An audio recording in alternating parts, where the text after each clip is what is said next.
ఓం నమో నారాయణ శ్రీమతే రామానుజాయ నమః.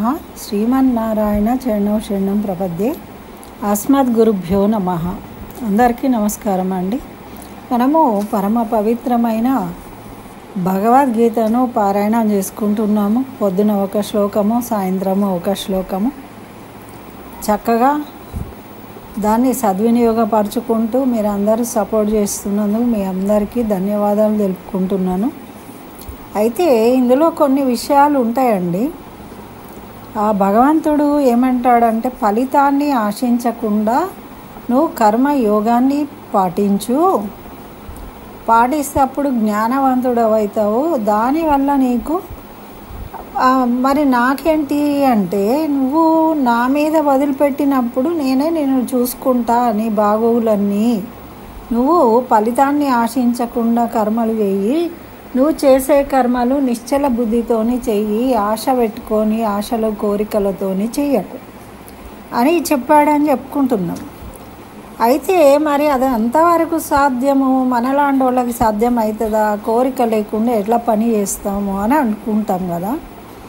దానికి సంబంధించి మనము ఇటీవల ఎప్పుడో కథలు జరిగినాయి, రాజులయ్యి వాటి వీటి చెప్పుకుంటే ఏముంటుందండి. ఇప్పుడు లేటెస్ట్గా జరిగిన విషయాలను మనము తీసుకుంటే కొంత కాకపోతే కొంత మనం కూడా ప్రయత్నించవచ్చేమో అని నా ఆలోచన.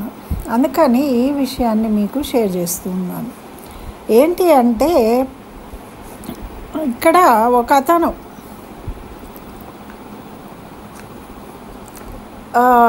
చిన్న పిల్లవాడు ఉన్నాడు. ఆయనకి అంటే చాలా నిరుపేద కుటుంబం. ఆ నిరుపేద కుటుంబంలో జీవిస్తూ చాలామంది పిల్లలు, తల్లిదండ్రి నిరుపేద వాళ్ళు.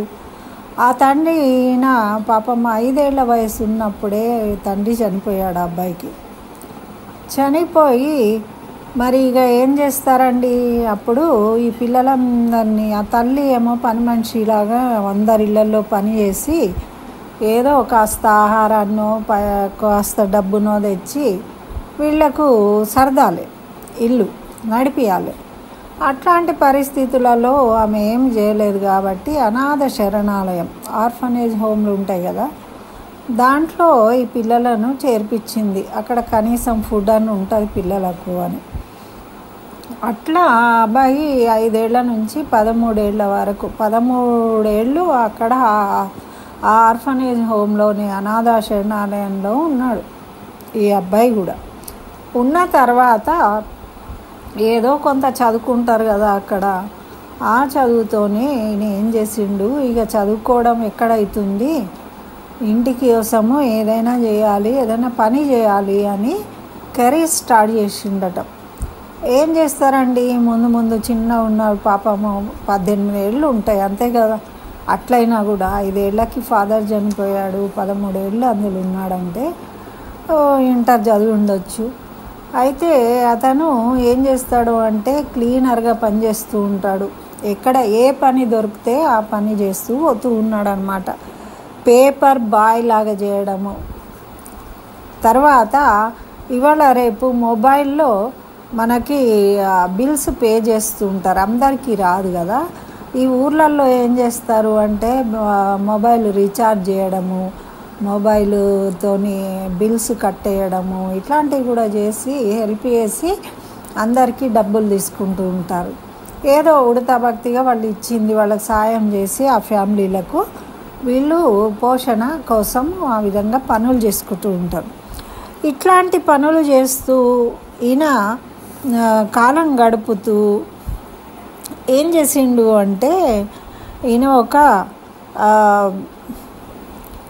హెల్త్ ఇన్స్పెక్టర్గా స్టేట్ గవర్నమెంట్లో ఉద్యోగం సంపాదించుకున్నాడు. ఇలా చేస్తూ అయితే ఆ హెల్త్ ఇన్స్పెక్టర్ ఉద్యోగం గవర్నమెంట్ది వచ్చింది అంటే మనం ఏమనుకుంటాం, ఒక గవర్నమెంట్ ఉద్యోగం వచ్చింది కాబట్టి చక్కగా ఇక కుటుంబాన్ని పోషించుకుంటూ ఉండొచ్చు అనుకుంటారు. ఎందుకు అని అంటే, ఇప్పుడు ఏ ఆధారం లేని వాళ్ళకు ఒకటి దొరికితే ఇంకేముందండి, స్థిరపడ్డట్టే లైఫ్ అని అనుకుంటారు కదా గవర్నమెంట్ జాబ్ అంటే. కాబట్టి ఈయన 2006లో ఈ ఉద్యోగాన్ని సంపాదించుకున్నాడు అనమాట. ఇది సంపాదించుకొని ఇది చేస్తూ ఉన్నాడు. అయితే మనకైతే ఏమంటుంది, ఒక ఉద్యోగం దొరికింది అంటే అమ్మయ్య ఒక ఉద్యోగం దొరికింది, ఇక సంపాదించుకోవడము, పెళ్ళి చేసుకోవడము, మళ్ళీ పిల్లలు, మళ్ళీ వాళ్ళని పెంచడము. మరి దీంతో పాటు మనం ఏం చేస్తాము అంటే ఆ ఉద్యోగాన్ని చేసుకుంటూ ఇంకా ఎక్కువ సంపాదించడం కోసం ప్రయత్నాలు చేస్తాం. ఏవో చిట్టీలు నడిపించడము, లేకుంటే చిట్టి డబ్బులు వేసుకొని సేవ్ చేయడము, లేకపోతే ఇంకా సైడ్ బిజినెస్లు ఏమైనా పెట్టుకోవడము, లేకుంటే సైడ్గా ఏదైనా వర్క్ చేయడము, ఇట్లాంటివి చేస్తూ మన సంపాదనను పెంచుకోవడానికి ప్రయత్నాలు చేస్తాం. అయితే ఈయన మాత్రము అవన్నీ ఏమీ చేయలేదు. ఆ వచ్చిన ఉద్యోగాన్నే చక్కగా నిర్వర్తిస్తూ ఉన్నాడు అన్నమాట. ఆ పని చేసుకుంటే ఆయన తనకు వచ్చిన ఉద్యోగాన్ని చక్కగా మంచి త్రికరణ శుద్ధిగా నిర్వర్తిస్తున్నాడు. ఆ ఉద్యోగం చేసే పనులు ఏవైతే ఉన్నాయో వాటిని ఇప్పుడు పని చేయడంలో చాలా తేడా ఉంటుందండి. పబ్లిక్తోని ఉన్నప్పుడు పబ్లిక్కి సౌలభ్యంగా ఈజీగా పనులు చేసే పెట్టేవాళ్ళు కొంతమంది ఉంటారు. వాళ్ళు రాగానే వాళ్ళను చక్కగా మర్యాదగా రిసీవ్ చేసుకొని వాళ్ళకి కావాల్సిన పనులు చేసేవాళ్ళు పద్ధతులు చాలా ఉంటాయి. అట్లా ఈయన ఏమనుకున్నాడంటే నాకు ఒక ఉద్యోగం వచ్చింది, నేను ఎలాగూ యూపీఎస్సీ అట్లాంటి పెద్దవి రాసి నేను పెద్ద కలెక్టర్ కావాలి అని కోరికలు ఈయనకి ఏం లేవు. అప్పుడు ఆయన మామూలుగా పాపం చదువుకోవడానికి తిండికి గతి లేని స్టేజ్ నుంచి వచ్చిండు. ఏదో ఇప్పుడు కొంత సంపాదించుకుంటున్నాడు కాబట్టి ఆ చేసే పని మంచిగా చేయాలి. ఆయన కష్టపడి వచ్చాడు కాబట్టి ఆ వచ్చిన జనాలకు ఎవరికైనా తన అవసరం ఉన్నప్పుడు తను నీతి నిజాయితీగా మంచిగా పనిచేయాలి అని కోరుకున్నాడు అనమాట. అట్లా పని చేస్తూ ఉన్నాడు సంతోషంగా. ఎప్పుడైనా ఆయన ఏదో ఆశించలేదు, తర్వాత ఉన్నదాంతోనే చేస్తూ ఉన్నాడనమాట. అట్లా చేస్తూ ఆయన ఎన్నో విషయాలు, ఇప్పుడు మనం ఒక పని చేస్తే దానికి సంబంధించిన ఎన్నో విషయాలు, అందులో సీనియర్స్ వల్ల కానీ పక్కన చుట్టుపక్కల వాళ్ళ జనాల వల్ల కానీ మనం పని చేస్తూ ఉన్న పద్ధతిలో కానీ ఎన్నో విషయాలను మనం తెలుసుకుంటూ ఉంటాం దానికి సంబంధించి.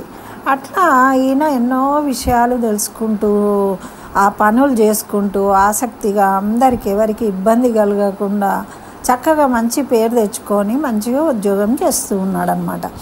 అట్లా చేస్తూ ఈయన ఏం చేసిండు, ఆయనకి అసలు పిఎస్సి అంటే ఏంటండి, పబ్లిక్ సర్వీస్ కమిషన్ ఉంటుంది ప్రతి స్టేట్కి. దాంట్లో రాయాలంటే ట్రైనింగ్ తీసుకుంటారు, కోచింగ్లు తీసుకోవాలి, చాలా కష్టమైంది అది. అయితే అంత లేదు ఈయనకి అవన్నిటి గురించి ఆలోచన. కానీ ఈయన ఈ ఎక్స్పీరియన్స్ వల్ల ఈయన ఏం చేసిండు, ఈయన కేరళలో ఉంటాడు కాబట్టి కేరళ ప్రభుత్వ పబ్లిక్ సర్వీస్ కమిషన్కి ఒక టెస్ట్ రాసిండు. ఆ టెస్ట్ రాయడంలో ఈయనకి అనుభవంతో నేర్చుకున్నాడు, అందరినీ చూసి తెలుసుకున్నాడు అనుభవం కాబట్టి అది దేనికి ఉపయోగపడిందంటే ఆయన అందులో సెలెక్ట్ అయ్యిండు. సెలెక్ట్ అయ్యి ఆయన కొల్లం డిస్ట్రిక్ట్కి డిప్యూటీ కలెక్టర్గా అక్కడ ఇచ్చారు పోస్టింగ్. అంటే హెల్త్ ఇన్స్పెక్టర్గా మొదలుపెట్టిన ఈయన జీవితము ఇప్పుడు దేనికి వెళ్ళిందండి, డిప్యూటీ కలెక్టర్ పోస్టుకు వెళ్ళాడు. వెళ్ళి అక్కడ కూడా ఈయనకు మంచిగా పని చేయడం, మంచి పేరు తెచ్చుకోవడము ఇవి అలవాటు కదా. పని దొంగ కాదు, ఈయన చక్కగా పని చేస్తాడు. కాబట్టి ఈయన చక్కగా అందరితోని ఆ గ్రామానికి సంబంధించి ఎక్కడైతే ఈయన పని చేస్తూ ఉన్నాడో వాళ్ళకి అన్నీ మంచిగా చేయడము, మంచిగా మాట్లాడడము, అందరితోని అన్నీ ఏ ఇబ్బందులు లేకుండా పరిపాలించడం, అవన్నీ చక్కగా చేయడం చూసి మరి ఇండియన్ అడ్మినిస్ట్రేషన్ కూడా ఈయనను ర్యాంక్ మంచి ర్యాంక్ ఉంది, ఈయన బాగా పర్ఫార్మెన్స్ బాగుంది అని చెప్పేసి ఈయనని యూపీఎస్సిలోకి తీసుకున్నారనమాట. కలెక్టర్గా ప్రమోట్ చేసిండు. అంటే ఈయన ఐఏఎస్ కావాలని కోరుకోలేదు, దానికి ఈయనకేం అర్హత లేదు, ఆ అవకాశం కూడా లేదు, ఆయనకి డబ్బులు లేవు, కోచింగ్కి పోలేదు, ఏమీ చేయలేదు. కానీ అనుకోకుండా ఆయనకి ఐఏఎస్ అయ్యే అవకాశం వచ్చింది. అట్లా ఆయన ఐఏఎస్ ఆఫీసర్గా ఒక డిస్ట్రిక్ట్కి కేటాయించబడ్డాడు. అందులో కూడా ఈయన మంచి పనితనము, ఈయన మంచిగా పనిచేయడం, అడ్మినిస్ట్రేషన్ అన్నీ బాగున్నాయని చూసి అక్కడ స్టేట్ గవర్నమెంట్ వాళ్ళు ఏం చేసిండ్రు, మత్స్య అది డిపార్ట్మెంట్ ఉంటుంది కదా, దానికి చీఫ్ సెక్రటరీగా తీసుకున్నారు. ఇప్పుడు కార్యదర్శులు ఉంటారు కదా ఒక్కొక్క మినిస్టర్ దగ్గర, అట్లా ఆ డిపార్ట్మెంట్లో ఈయనని సెక్రటరీగా తీసుకున్నారు. అంటే ఆయన ఎక్కడ స్టార్ట్ చేసిండు, హెల్త్ ఇన్స్పెక్టర్గా స్టార్ట్ చేసి ఈయన ఇక్కడి వరకు ఎదిగిండు. మరి ఈయనకి సపోర్ట్ ఇచ్చింది ఎవరండి? తల్లి ఇచ్చారా, తండ్రి ఇచ్చారా, అన్నదమ్ములు ఇచ్చారా, డబ్బు ఇచ్చిందా, లేకుంటే పొలిటికల్ లీడర్స్ ఇచ్చారా? ఎవరు సపోర్ట్ చేయడం వల్ల ఈయన ఈ స్థాయి నుండి ఆ స్థాయి దాకా ఎదగగలిగిండు చెప్పండి. అసలు ఆయన కోరుకున్నాడా? ఫస్ట్ కోరుకోలేదు. ఇక్కడ మనం తెలుసుకోవాలి. అది ఇప్పుడు మనం కోరుకుంటే కావు పనులు. మనం చేసే పనిని భగవత్ అర్పణంగా మనం కోరికలు లేకుండా చెయ్యడం అన్నది ఇది.